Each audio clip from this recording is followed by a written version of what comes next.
Yo, what's going on, Dragon Ballers? Welcome back to another video. Today we're talking about a pretty pretentious topic, and that is the new 8-drop Gogeta boss monster and the archetype surrounding it coming out in the first set of Zenkai series. Yes, this boss monster is absolutely insane. It's got some of the most insane text we've seen on a card in several sets, but there are actually answers to it, and we will talk about those in today's video. If you guys are new here, though, make sure to subscribe, hit that bell so you never miss a video. And if you guys want to help support the channel, there are many ways to do so down in the description. But today, guys, if you want to buy or pre-order any of the cards we talk about in today's video, or any trading cards for that matter, feel free to use my link in the description to TCG Player. It really does help me out quite a bit, and I really do appreciate it. Anyways, let's jump right into things. We will of course start with the leader, Goku and Vegeta. Permanent, you can use your mono red rest mode Saiyan cards in combos. That's the same on both sides. That in and of itself was insane, just because you can exhaust your battle cards either attacking or otherwise and combo with them. Like, the thing in the modern format is there's so much removal that it's very unlikely a non-barrier battle card's actually going to live for multiple turns. So the fact that you can just make use of that card immediately and then combo it and then potentially put it in your Z energy is kind of insane. Auto once per turn, when you use a card in a combo, look at the top 3 cards of your deck, add up to 1 red Saiyan card or 1 red Unison with a specified cost of 2 on them to your hand, and then place your remaining cards at the bottom of your deck in any order. So since your leader draws on attack on the Awakened side, you can actually use that in tandem. So you can combo a card, get the top 3 search with this, and then Awaken if appropriate, and then swing and draw a card. So that's just a way to maximize your gains with this leader. Awaken, realize 4 or less, or you have 2 or more energy, and both Goku GT and Vegeta GT are in your Z energy. You may draw 1 card, switch one of your energy to active mode, and add cards from life to hand until you have 6 life left. So I have been playing this deck quite a bit, so I'm going to talk a lot about my experiences with it, and getting that Vegeta and Goku in the energy by turn 2 is actually very easy to do. There's a lot of searchability in the deck. There's just a lot of copies of those cards you can play, so it's not very difficult to actually get those cards in your Z energy and actually plus advantage while you're doing it. So on the Awakened side, we already read the first permanent. So second permanent is your Gogeta GT cards can attack your opponent's battle cards in active mode. And when your Gogeta GT cards attack your opponent's battle cards, your opponent skips their defensive step. So your opponent is not allowed to combo when your Gogeta cards attack their battle cards. And top that off, auto once per turn, when you activate Union Fusion, this card gains Gogeta GT for the turn. So if you needed to, your leader can then attack battle cards that are in active mode, and your opponent will not be able to combo on that. That's actually really good against a card like Miraculous Transformation Goku, where that thing kind of floodgates you towards attacking it with battle cards. And if you do attack it with a battle card, or your leader, if it's a Gogeta for the turn or whatever, you can prevent them from defending it, which is kind of insane. I mean, red already has good barrier removal, but this is a way to do it without actually having to spend energy. So that's kind of crazy. Auto when this card attacks, draw 1, then play up to 1 red Saiyan with energy cost of 1 from your hand in rest mode. Okay, obviously there's a million red Saiyans you can play in this deck, but I mean, the one that we should all be thinking about is Broly Crown of Retribution. Being able to play that card for 0 energy in multiple ways is really strong. I will say though, this deck definitely struggles against blue. We're going to talk about more why that is in just a little bit, but being able to free play Broly Crown is a really good way to deal with that blue matchup. It helps a little bit. Doesn't really deal with the main issue. Again, we'll talk about that in a minute, but again, being able to play Broly Crown for free is really strong. Alright, let's get into the boss monster and the Z leader. So first we'll go into the battle card. So SS4 Gogeta triumphant together. There are actually many intricate ruling things to talk about as it pertains to this card, and we'll just do that step by step. So 8-drop 35k, deflect, triple strike, blocker, union for 4, draw 1 with a Goku GT and a Vegeta GT. Permanent, this card isn't affected by non-Gogeta GT skills. We're going to stop right there. Let me explain this. So we are getting a rule book update as we go into the first set of Zenkai, but as it is right now, this saying non-Gogeta GT skills basically implies battle card skills. And the reason is extra cards and unisons don't have character traits like Gogeta GT. So when this card includes that as a condition, it just doesn't apply to extra cards. It doesn't apply to unisons. So unisons and extra cards can affect this card, except for when this card's in battle, because the rest of it says when this card's in battle, your opponent can't activate non-super combo card skills, and you skip your offensive steps. Skipping your offensive step means that you're not allowed to combo when this card's in battle, but your opponent's not allowed to negate, not allowed to block. They're only allowed to super combo when this guy is in a battle. But the reason that it's relevant, this guy's affected by extra cards and unisons, is outside of battle. So for example, going back into your opponent's next turn, if they have the 3-drop baby red unison in play, they can +1 suck this up as far as the rulebook is concerned right now. That might be a ruling that's potential to change because it's not really intuitive. You have to be aware of that for it to make sense, right? If this is the first time you're hearing that ruling, it might not make sense because, you know, an extra card would just be a non-Gogeta GT card, right? Like, that makes sense to me as well, but just based on precedent and based on prior rulings, that's how it works right now. Again, the rulebook update might change that. Who knows how drastic that's going to be? We've heard a lot of things about the rulebook update up and coming, so that could be a big change there. But as it is right now, this guy is affected by extra cards and unisons outside of battle. That's very important to know. If your Gogeta opponent messes up and you have Boo Unison in play, let's say they attack with a different battle card first, you can -1 and spin this to the bottom of the deck, which is very, very good. So I want you guys to be aware of that, but again, keep your eye out for any potential rule changes. Let's read the rest of the card though. Auto, at the start of your charge phase, place this card in the owner's drop, and then auto, when an opponent's battle card is KO'd by this card's attack or at the end of the turn, switch this card to active mode. So remember, the leader's permanent lets this thing attack active modes and they cannot combo when you do so. This is your deck's board wipe. So you can play this, swing into all their battle cards, your opponent cannot do anything to stop it, and then you get to restand him and even attack their life if you want to. Then at the end of the turn, he'll restand again as a blocker, which is crazy. So now we go to the Z leader. Permanent, you can only include one copy of this card in your Z deck. Z Awaken, if your life's 4 or less, all your energies in rest mode, and you skip your charge phase during your next turn, it goes over a Goku GT, Vegeta GT leader.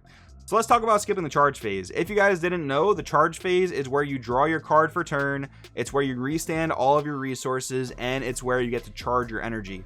By Z Awakening into this, you skip all that. It's a very, very large downside. Even though, since you skip your charge phase, your Gogeta Triumphant Together is going to stick around because there's no charge phase to place this card in the drop area. So that's one of the workarounds. You give up an entire turn basically to keep your SS4 Gogeta boss monster alive. That is a very powerful trade-off, but it does put you in a precarious situation. Auto, at the end of your opponent's turn, switch card to active mode and remove it from the game. So the reason it switches it back to active mode is because, again, you're skipping your charge phase. So basically, when you go back to your next turn, the way the deck is designed is you're getting your leader back to active and you're keeping your SS4 Gogeta. The rest of your turn is pretty much null and void. So that just kind of leans into how powerful or weak Gogeta is in a given matchup. Now, he's going to be really strong in a lot of scenarios, but where he might struggle is, one, if your opponent plays a lot of 10k combos, that's going to let them get out of this attack easily because, again, keep in mind, you're not able to combo offensively on this guy's attack. So if your opponent has a plethora of super combos and other 10k combos at their disposal, they're going to be able to get out of this for, you know, 0 to maybe 3 cards out of their hand, which, you know, swinging with a guy and getting 3 cards out of your opponent's hand is solid, but remember, this takes up your entire turn from like turn 4 to turn 5. So it's got to count for something, right? It's got to count. Now let's talk about some of the counters to SS4 Gogeta, because this is really important to know. Dirty Burst and Vegeta Unison of Fury actually prevent Gogeta from attacking because both of those cards put a restriction on the opponent, not on the card. So Dirty Burst, your opponent can't attack with battle card 7 or higher. That is going to prevent your opponent from being able to attack with SS4 Gogeta. Unison of Fury, your opponent can't attack with battle cards that are greater than their current energy cost. They can't attack with this because it puts a restriction on the player. So yellow and blue are going to have good tech to be able to stop this boss monster. And I'll be honest with you guys, having played this against blue a lot lately, blue is a pretty tough matchup. Dirty Burst is pretty tough for this deck to deal with. There are plenty of ways that this deck can get around it.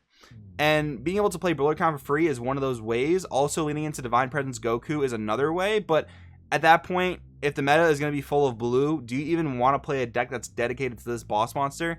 That's a question you're going to have to answer for yourselves. But I did want to talk about answers to this card. I wanted to talk about all the super intricate ruling stuff because it's very, very important to know. Now let's go into the rest of the archetype. We have Unison for the deck, Gogeta Powers Connection, 2-drop 15k auto. When it's played, look at the top 3, add a red card to your hand and place the remaining at the bottom, so that's really good just for on play. +2 activate main, play a red battle card with energy cost of 1 from your hand in rest mode, so more free plays of 1 drops. And then activate battle -4, this card gets plus 15k power and double strike for the battle. Super solid unison. This is actually going to be really good in a lot of decks. It's also going to be decent in the red Sin deck. We'll probably talk about that tomorrow or the next day, but just keep that in mind. So then we have SS4 Vegeta and Goku preparing to brawl. So these cards are essentially the same thing, so I'm just going to read one of them. They both reduce their cost to 1 in your hand if your leader's a Goku GT and Vegeta GT.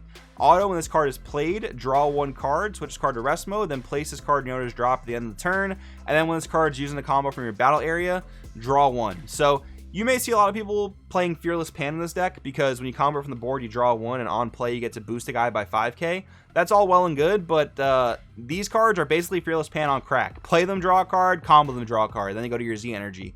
These are your main self-awakeners in that, remember the leader's alternate awakening condition, having Goku and Vegeta GT in your Z energy. These are going to be the main cards that facilitate that. They're both incredibly good. I don't think you need Fearless Pan in the deck, but I mean, that's going to be up to your deck building decision because you have 8 copies of, in my opinion, a better Fearless Pan. Then we have Goku and Vegeta Rivalry United. So they both get to be played during battle by comboing the opposite character. So you combo a Vegeta, you can play Goku for 1. If you combo a Goku, you can play Vegeta for 1. On play, Goku draws a card. On play, Vegeta gives a battle card minus 15k. They can both also gain an ability when comboed from the field that Goku will give a leader double strike, and then Vegeta will give a leader critical. So they're very similar cards, just a little bit opposite in how they apply their effects. But these are your main threats. So keep in mind, these are essentially 2-drop threats. If you play the battle cards we just looked at for 1, combo it off, and then play the corresponding character from your hand. That's 2 energy play. If you have the Unison or the Leader Swing to put either of those 1-drops into play for free, these become 1 energy plays. So that's where they get a lot of value and kind of stack up to decks like GT and U7, where red right now, the name of the game of red is value 1-drops and beastly 4-drop boss monsters. That's what red is all about right now. Obviously, we have the boss monster part down with Gogeta. Now we got to find our value 1-drops, and these are those cards. They're very good. And then for the final slide, we have a couple cards to talk about. We have SS4 Vegeta Searching for Rivals. We have a 4-drop 20k activate main limit 1. If your leader is a Goku GT, Vegeta GT, and you discard this card from your hand, add up to 1 red Goku GT with energy cost of 4 and 20k power from deck to your hand, then shuffle your deck. So we have a Vegeta that searches any Goku in your deck you could possibly want. That is obviously insane. Then we have Goku Digging Deep, 4-drop 20k, auto limit 1. If leaders are red Goku GT, Vegeta GT card, and your life's 4 or less, when this card's using the combo from your hand, choose one of your cards, gets plus 5k for the turn. So this is a Senzu Bean, a searchable Senzu Bean for the deck. If the deck wasn't already insane, that is just a wild piece of protection. Also notice that you can use this to facilitate Heartfelt Plea plays because it gives something plus 5k for the turn. So any of your 20k battle cards, combo this, that facilitates Heartfelt Plea. That's really strong. And a card that I am super excited to play in this deck is Unbreakable Super Saiyan Son Goku because of the incredible art reprint it got recently. And this is deck searchable by Vegeta Searching for Rivals. And remember that your unawakened leader benefits when you combo. So this could be a really good turn 1 play, especially going first. Charge your red energy, pass your turn, your opponent attacks you, you combo Unbreakable, you draw a card, you proc your leader effect to look at the top 3, and now you just generated a Z energy for super value. That is a really good play going first on turn 1. But overall, guys, I mean, I hope I explained this deck like down to the depths that you needed to understand. Like, this deck is incredibly good. It is not without answers though. Yes, those answers are pretty color specific, but still worth knowing the rulings surrounding the cards. Of course, I want in the comments below what you think about this strategy. Thanks for watching. I'll talk to you guys in the next video.